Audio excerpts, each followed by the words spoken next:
여러분 어디까지 양보할 수 있으세요? 줄을 서 있는데 누가 껴들었어요. 기분이 나쁘죠. 말을 해야 되나 말아야 되나. 근데 그 앞에 있는 사람이 덩치가 이만하고 문신이 용이 막 날아다니시고 넘어가야죠. 넘어가야죠. 운전을 합니다. 이게 이제 막 한참 5분 넘게 이렇게 줄 잘 서 있는데 갑자기 차가 갑자기 앞에 깜빡이도 없이 확 그 틈을 비집고 들어갑니다. 어떻게 하죠? 눌러야죠. 눌러야죠. 근데 어떻게 기분이 좋으면 아유 그래 가라 오늘은 내가 참는다 이렇게 하죠. 근데요 그 건드리면 안 되는 게 있어요. 자녀 문제입니다. 건드리면 안 돼요. 옛날에는 저 어릴 때 비슷하죠 나이 그죠? 비슷하시죠? 제 위에는 뭐 말할 필요도 없죠 그렇죠? 치고받고 많이 싸웠어요. 그런데 이제 친구랑 제가 한참 이렇게 치고받고 싸우고 있는데 갑자기 어떤 아저씨가 오더니 우리를 강제로 떼놓는 거예요. 그러더니 한참 훈계를 하세요. 한 30분 하셨던 것 같아요. 그러더니 이제 마지막 하시는 말이 미안하다고 해. 서로 악수해. 강제로 그냥 악수하고. 그러더니 이제 그 아저씨가 우리 둘을 그 가게로 데려가 가지고 아이스크림을 하나씩 이렇게 쥐어주신 거예요. 끝. 또 친하게 잘 지냈어요. 요즘 그런 거 보기 힘들죠, 그렇죠? 넘겨주세요. 2024년에 나온 기사인데요. 2024년을 기준으로 최근 3년간 학교 폭력, 학폭이라고 그러죠. 거기서 불복해서 소송하는 건수가 2.5배가 늘었대요. 지금 더 많아졌겠죠, 추세대로 보면. 근데 가해자 부모가 보통 소송을 하거든요. 우리 아이가 너무 많은 처벌을 받았습니다. 억울합니다. 이렇게 소송을 하는데 요즘에는 피해자 부모도 소송을 한대요. 왜 소송을 할까요? 가해자가 처벌이 너무 가볍다. 더 높여라. 이렇게는 안 된다. 그래서 학폭 전문 로펌이 생겼대요. 근데 그 수임료가 어마어마하대요.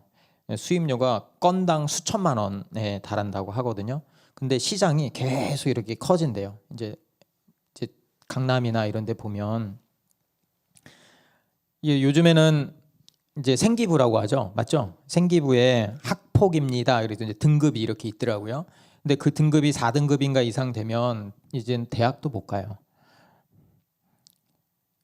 그럼 부모 입장에서 생각해 봤을 때 일단 얘가 잘했고 못했고를 떠나서 내 자식을 살려야 되거든요. 그러니까 이제 소송을 거는 거죠.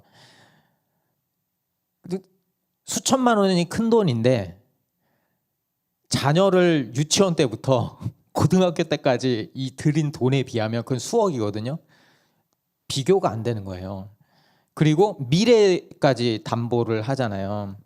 그러니까 아이의 미래까지 생각하면 수천만 원이 들어도 해야 된다는 거죠. 그러니까 자녀 앞에서는 정말 자존심이고 뭐가 없어요. 내 자녀가 잘 돼야 되니까 무슨 수를 써서라도 지키고 싶어 하죠. 여러분한테는 그런 거 있으세요? 못 참는 거. 절대 내려놓으면 안 되는 거. 오늘 살펴볼 사람이 헤롯이에요. 헤롯. 잔인합니다. 진짜. 이렇게 나쁜 놈이 또 있을까 싶을 정도로 악랄합니다. 헤롯은 정통 유대인은 아니었어요. 그 이두메 사람이었어요. 에돔 계열의 이두메 사람이었어요. 그래서 왕이 됐거든요. 그래서 유대인들은 그 사람을 보고 이방인의 노예다, 가짜 왕이다 이렇게 대놓고 경멸했어요. 근데 그 사람이 왕이 됐잖아요. 그럼 왕의 자리를 지켜야 되잖아요. 그렇죠? 유대인들에게도 인정을 받아야 되고 로마에게도 인정을 받아야 되는 거예요. 그런데 잘 생각해 보세요. 아니 내가 에돔 사람으로 태어나고 싶어서 에돔 사람이 됐어요? 아니잖아요. 태생을 바꿀 수 없잖아요. 근데 왕의 자리를 지켜야 되니까 얼마나 힘들었을까. 그래서 이 정통성을 지켜야 되니까 그 헤롯이 하스몬 왕조의 공주인 마리암네하고 결혼을 합니다. 정통성을 확보하려고. 그리고 돈을 쏟아붓습니다. 헤롯이 어마어마한 부자예요. 그래서 로마 세계를 보면 로마에는 후원하고 그것을 건축해주는 문화가 있었어요. 그러면 높여주고. 근데 헤롯이 어마어마한 돈을 건물 짓는데 쏟아붓습니다. 그래서 예루살렘 성전을 짓는 거죠. 헤롯 때. 그리고 마사다 요새를 짓고 헤로디움, 가이사랴 항구도 건설하고요. 그러니까 천문학적인 공사비가 들어가는 거예요. 그런데 이 헤롯이 기필코 그것을 해냅니다.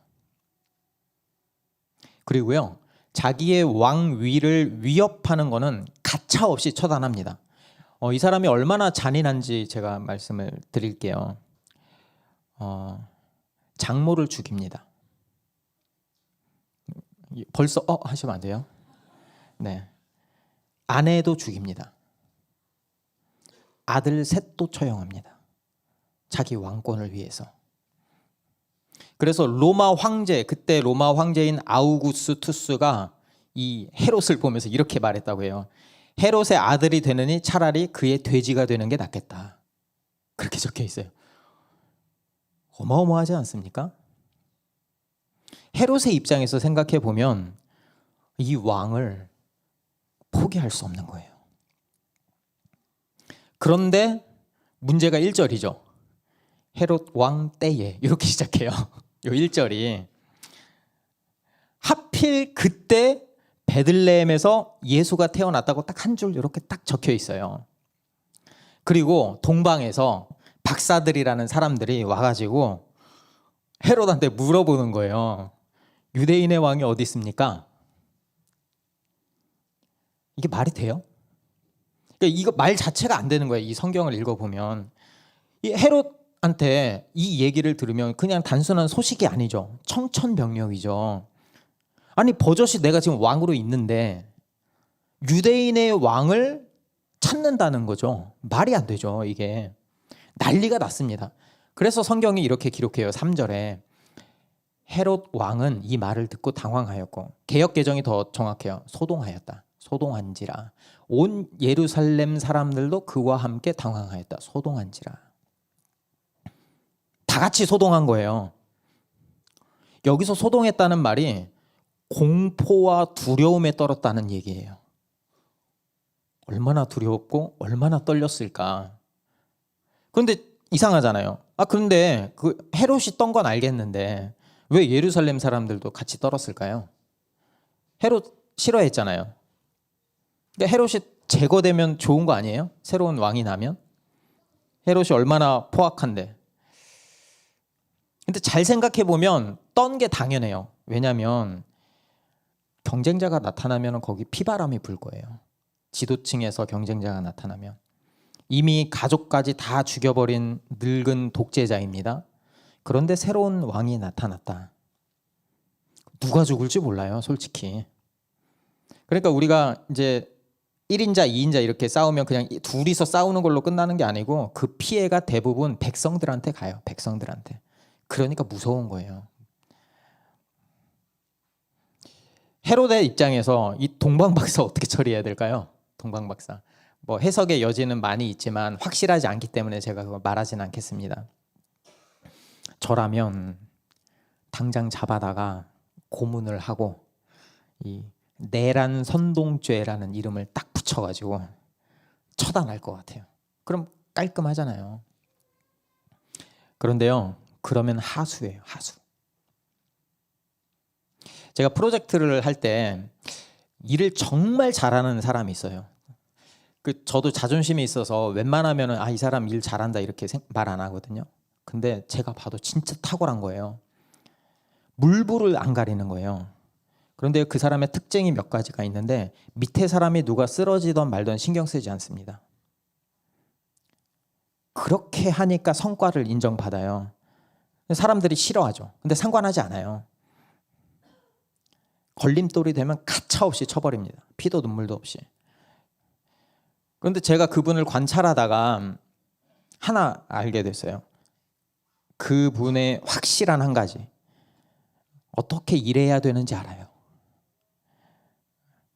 그러니까 어떤 문제가 생기거나 이렇게 할 때 누구를 만나서 어떻게 풀어야지 목표를 달성하고 할 수 있는지 기가 막히게 알더라고요.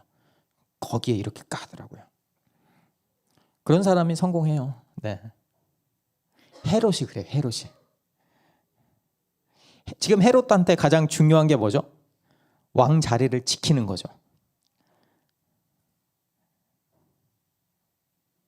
그가 얼마나 치밀한지 한번 보세요. 먼저 대제사장들하고 율법 교사들을 불러 모읍니다. 그들이 성경 전문가들이거든요. 그런 다음에 그리스도가 어디서 태어났는지를 물어봐요. 그리스도가 어디서 태어나니? 어디서 태어났니? 성경에 뭐라고 적혀 있니? 그들이 전문가잖아요. 그러니까 전문가답게 베들레헴입니다 라고, 뭐 통치자로 날 것입니다, 뭐 이렇게 구구절절히 이제 전문가의 입장에서 이야기를 해요. 그런데 거기서 헤롯이 그 얘기를 딱 듣고 거기서 멈추지 않고 7절에서 이렇게 이야기를 해요. 그때의 헤롯은 그 박사들을 가만히 불러서 별이 나타난 때를 캐어 묻고, 여기서 가만히라는 말이 비밀리에라는 말이에요. 비밀리에 왜 불렀을까? 왜 불렀을까요? 왜 불렀을 것 같아요? 제가 이제 성경을 읽는 팁을 이렇게 조금 드리면, 여기서 이런 질문을 해야 돼요. 왜 불렀을까? 아이들도 성경 읽으라고 하세요. 공부 잘해요. 이렇게 질문하면서 하면. 이게 질문을 하면 우리가 표면적인 질문이죠. 겉으로 하는 질문과 그 이면에 의도하는 질문을 구분할 줄 알아야 되거든요. 8절 한번 보겠습니다. 그들을 베들레헴으로 보내며 말하였다. 가서 그 아기를 샅샅이 찾아보시오. 찾거든 나에게 알려주시오. 나도 가서 그에게 경배할 생각이요. 진짜 경배하려고 했을까요? 아니죠. 죽여야죠. 근데 왜 아직 안 죽였죠? 동방 박사는 왜 안 죽였죠? 이용해야죠. 그렇죠? 자기 목적을 달성하기 위해서. 그러니까 동방 박사는 약간 GPS 추적기 같은 거예요. 달아놓고 가봐. 그리고 알면 알려줘. 그러니까 그 왕이 될 사람, 왕이라는 사람이 나타날 때까지 동방 박사가 필요했던 거예요. 그러니까 이렇게 친절하게. 이거 보면 아무나 왕하는 게 아니에요. 그런데 박사들은 결국 예수님을 만났는데 돌아오지 않았어요. 이제 속은 거 안 거죠. 어떻게 해야 되죠? 어떻게 해야 되죠? 누군지 모르잖아요. 베들레헴이라는 건 알았고 죽여야죠. 2살 미만의 2살 이하의 아이들을 싹 다 죽입니다. 그때 베들레헴 인구가 정확하진 않은데 한 1000명, 최대 한 1000명 정도 됐을 거라고 해요. 그래서 그때 살해된 아이들이 한 20-30명쯤 됐을 거라고 합니다. 그래서 몇만 명이 죽였다, 그건 아니고요. 예수님도 죽을 뻔했는데 하나님이 말씀하셔서 요셉하고 마리아는 이집트로 내려가게 되고, 그래서 예수님은 살게 됩니다. 어떠세요? 이 헤롯이라는 말을 들어보면 어떻게 인간이 그렇게 잔인할 수가 있지? 권력에 미친놈이네. 권력이면은 그런데 여기서 질문을 드리고 싶어요.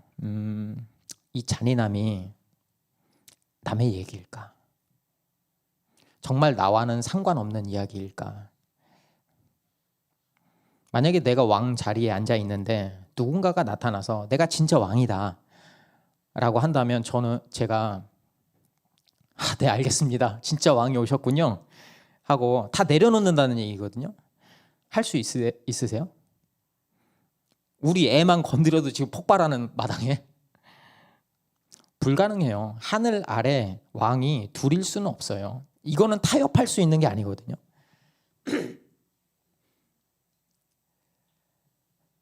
여러분, 우리가 악하다라고 말하잖아요. 악의 본질은 폭력성이 아니에요. 자기중심성이에요. 자기중심성. 그게 악이에요. 그래서 우리 안에는 다 작은 헤롯이 살고 있어요. 그러니까 내 인생의 주도권, 내 인생의 주도권은 죽어도 내가 쥐어야 되는 거죠. 성경은 그것을 자기 중심성을 죄라고 합니다. 왕이 어디 계십니까? 이 질문이 이렇게 불편할까? 왜 이렇게 불편할까? 내 자리를 뺏기고 싶지 않아서죠. 제가 무신론자들을 많이 만나잖아요. 뭐 회사에서도. 회사는 그냥 거의 다 무신론자들이에요. 네. 교회 모였으니까 지금 뭐 100명에 1명 되시는 분들이 여기 오신 거예요. 지금. 감사하죠. 그렇죠? 근데 사회에 나가 보면 이제 자칭 무신론자들이 많아요. 그분들이 하는 그 입버릇처럼 하는 얘기가 있어요. 과학이 아니잖아. 증거가 없잖아. 다 못 믿어. 그거 다 차치하고, 근데 정말 우리가 그 이면으로 들어가 보면 정말 그게 전부일까? 솔직히 말하면은 그게 사실이면 그 사람들이 믿을까요? 안 믿어요. 믿기 싫은 거예요. 믿기 싫은 거. 하나님이 만약에 계신다면 하나님이 왕이라면서요. 그럼 내 돈, 내 시간, 내가 즐기는 그 모든 것들 마음대로 못 쓰잖아요. 내 인생 내가 마음대로 감나라 배나라 하는데 주인이 또 있다는 거예요. 내가 그렇게 못하는 거예요. 순종하라는 거예요. 그러니까 그 겉에 말하는 거 말고 그 이면에 보면 그냥 핑계죠. 핑계. 그럼 종교적 지도자들은 달랐을까요? 성경을 줄줄 외우는 사람들이잖아요. 헤롯이 질문하자마자 베들레헴입니다 라고 이야기하는 사람들. 근데 그게 전부였어요. 베들레헴까지 몇 킬로 안 떨어져 있거든요. 근데 왕을 찾아가지 않았어요. 그러니까 머리는 커졌는데 실제 몸은 움직이지 않는 거죠. 죽은 신앙이죠. 우리는요. 여기 오신 분들은 그래도 하나님에 대해 관심이 있거나 어떤 식으로 믿거나 하는 분들이 오죠. 그래서 예배도 드리고 봉사도 하고.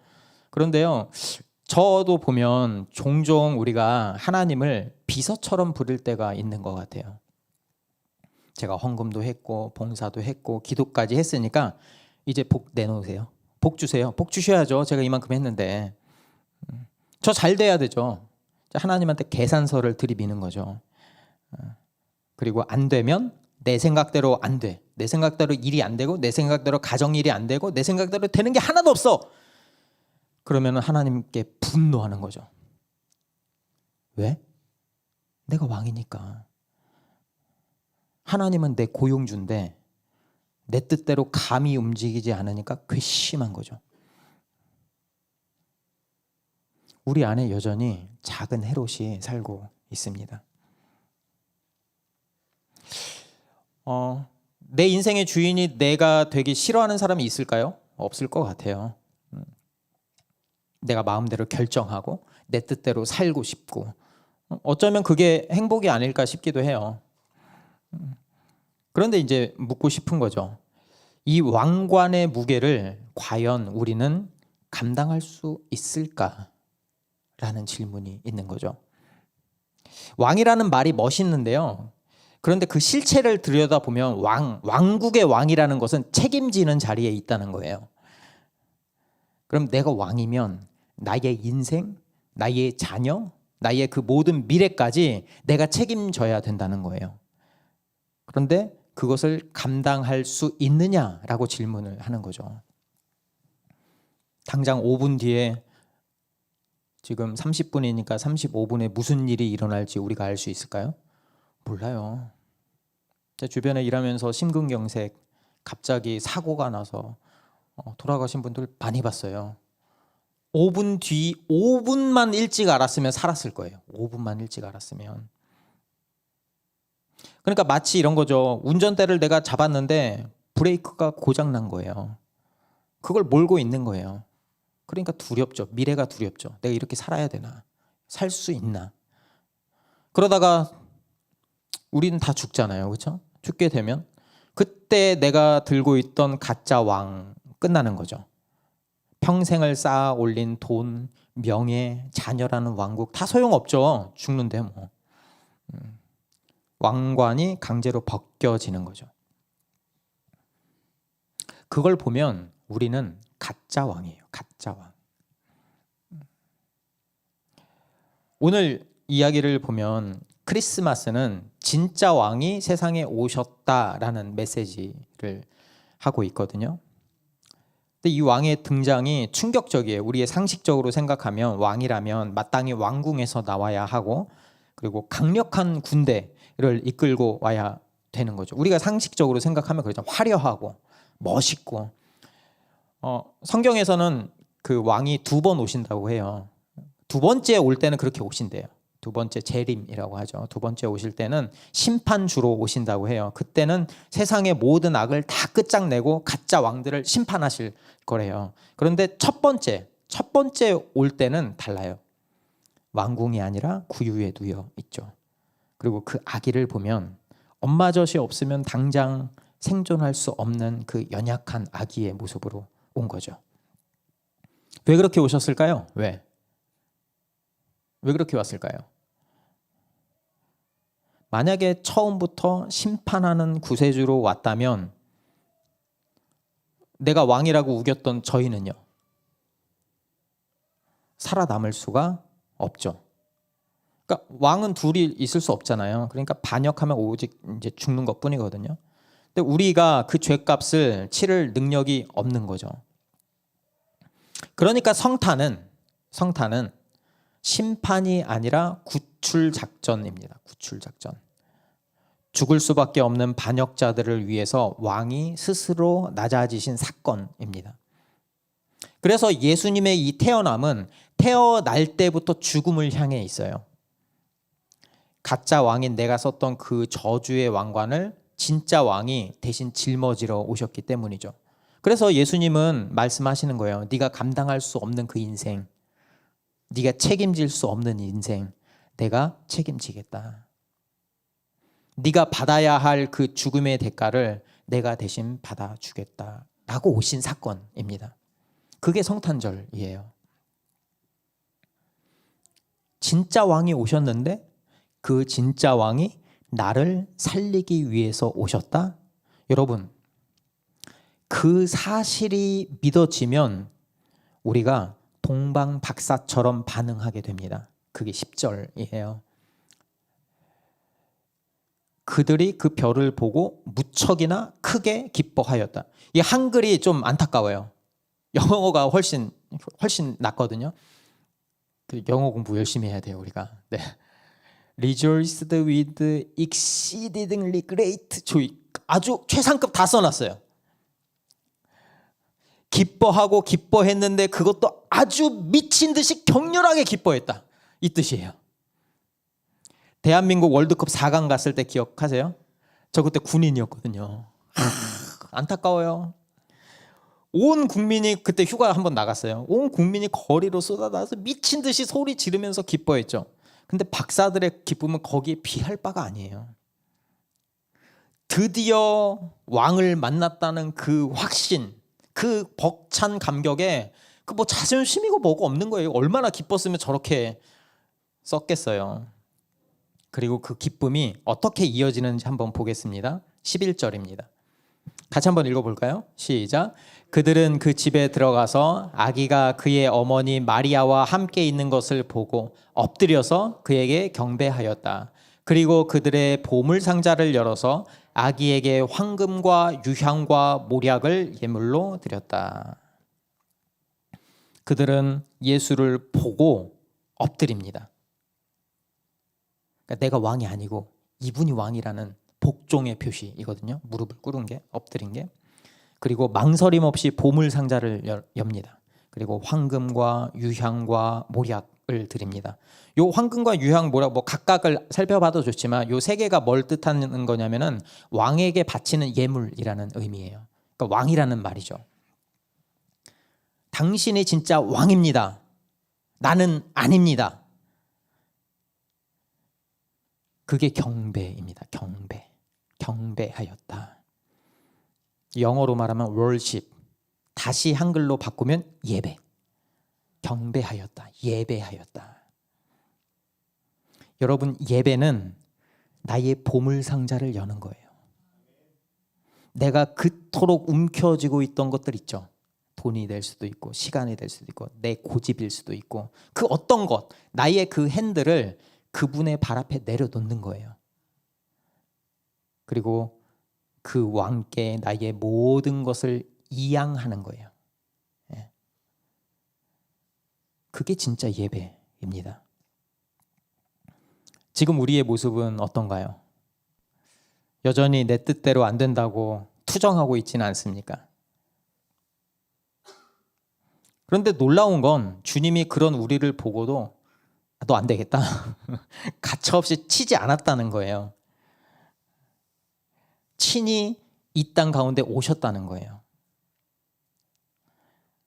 정말 능력 없고 실패 덩어리인 우리를 통째로 떠안아 주셨다는 거예요.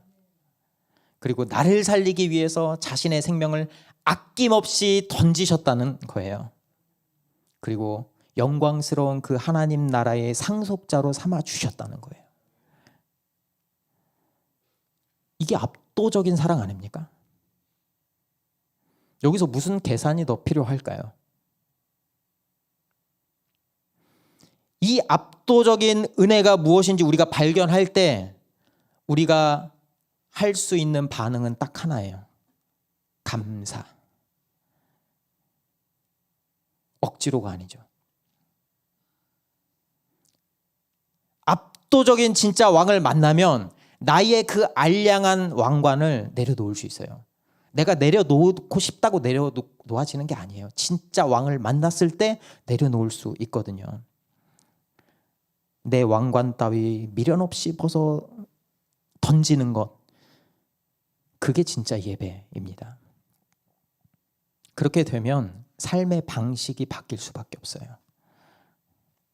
성경은 박사들의 뒷모습을 이렇게 기록합니다. 12절입니다. 함께 읽어보겠습니다. 그리고 그들은 꿈에 헤롯에게 돌아가지 말라는 지시를 받아 다른 길로 자기 나라에 돌아갔다. 그들은 왔던 길로 되돌아가지 않았습니다.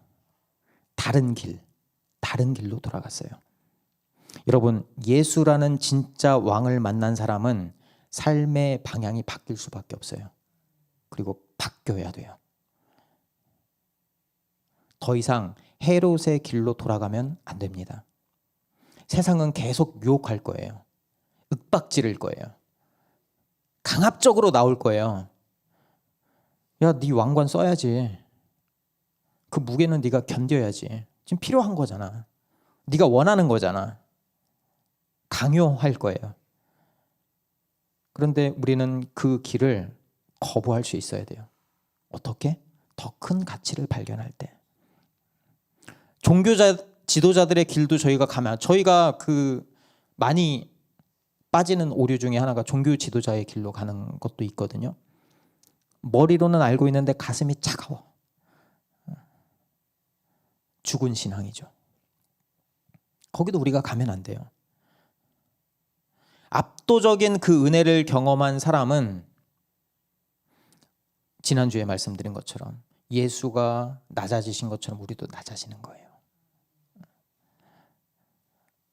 나는 가기 싫지만 예수가 가라고 할 때 예 하고 무릎 꿇고 가는 사람이에요. 왜? 예수님이 나를 그렇게 살려주셨으니까. 예수를 주라고 고백하잖아요. 왕이라고 고백하잖아요. 내가 왕이 아니고.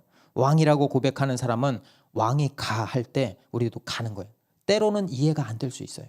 어쩌면 평생 이해가 안 될 수 있어요. 그런데 우리가 믿는 것은 그분이 가장 좋은 길로 우리를 인도해 주신다라는 것. 그 믿음이 있는 거죠. 여러분, 태양을 본 사람은 촛불을 부러워하지 않습니다.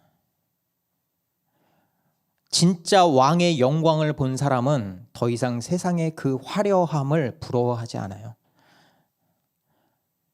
그래서 우리는 기꺼이 다른 길을 갈 수 있는 겁니다. 세상은 말할 거예요. 그 좁은 길 못하러 가냐? 손해보는 길 못하러 가냐?